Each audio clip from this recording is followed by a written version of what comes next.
Hello, this is Sara with Posh Pooch Designs, and today's video I'm going to try and answer the question, which is better when starting a round in crochet, to use a magic circle or to use the chain 2 method.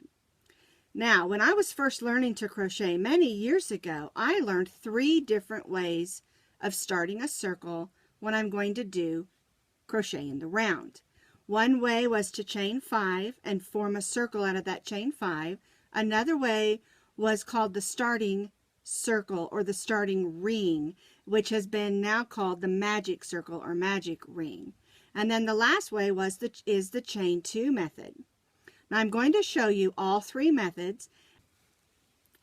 So the first method that I'm going to show you is the chain 5 method. So I'm going to make my slip knot, and I'm going to chain 5. 1, 2, 3, 4, 5. For today's demonstration, I am using a chunky yarn, and I'm using my J hook. And I wanted to do this so that it'd be a little bit bigger. All right, so I chained 5, and I'm going to take the tail, and I'm going to put it over my hook and pull it through that loop. Then I'm going to gently pull on it, and just make a little knot to hold it. And then I'll begin stitching my first row right in that hole that we made, like this.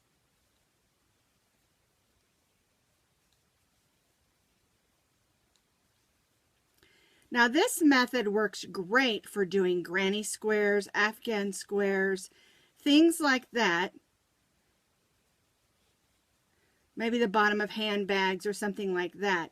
But that's the chain 5 join method. It's a nice method. It works great for a lot of things. But some things when we're working for like a small, like maybe a dog booty or even a baby booty or something where we want the beginning circle to be small, this particular style probably isn't what we want to use. So the next method I want to show you is where we chain 2. There's my slip knot, and then we're going to chain 2, 1, 2, and then we're going to place 6 single crochets or double crochets or whatever the pattern is calling for into the second chain from the hook. So here's our hook, here's our first chain, here's our second chain. So what we would do is stitch in that second chain 6 or 8 or however many stitches that our pattern is calling for. And this is a great technique. It works great for small projects. It even works great for hats and different things. But a lot of times, the reason that this is not a ring that people like to use, let me go ahead and join in my first single crochet. What happens a lot of times is you end up with a hole.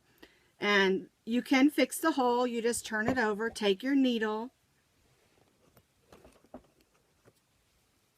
There we go. I'll move my hook. You just take your needle and go around those stitches, and then you can gently tug on that.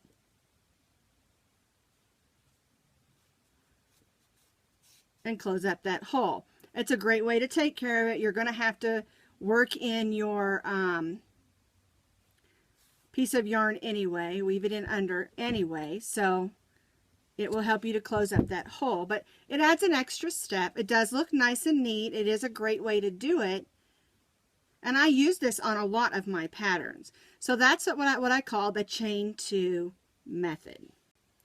This last method that I'm going to show you is called, some people call it the magic circle, magic ring. When I first started, it was called the starting circle or starting ring. Of course, that was many years ago, and it was just the way that I was taught.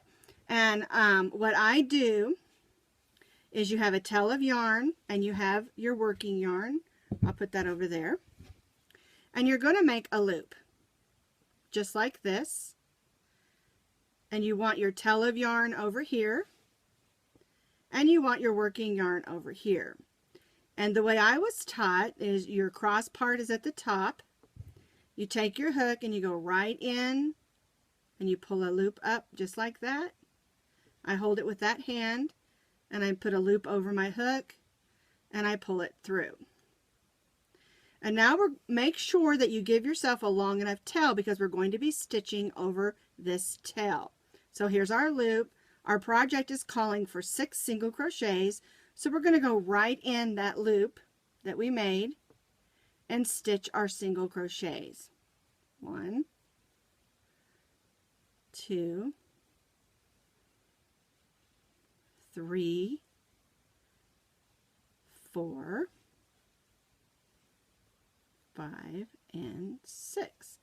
So now we have 6 single crochets, but we have this big space, right? So we just take the tail of our yarn and we gently tug on it and it will close up that hole.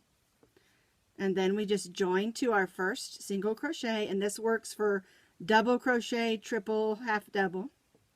And the reason that I like using this technique, because you can pull that yarn and it automatically closes the hole. Now you'll still have to weave in that end, but it closes the hole up nice and tidy, and then you can continue and do your next row.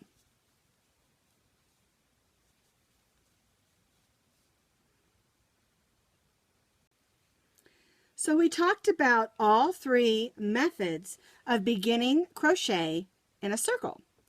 The first method was the chain 5 and join, and it's a great method for making granny squares or things like that. You can see that it is a little bit chunkier of a workup because you're working over that chain that you made.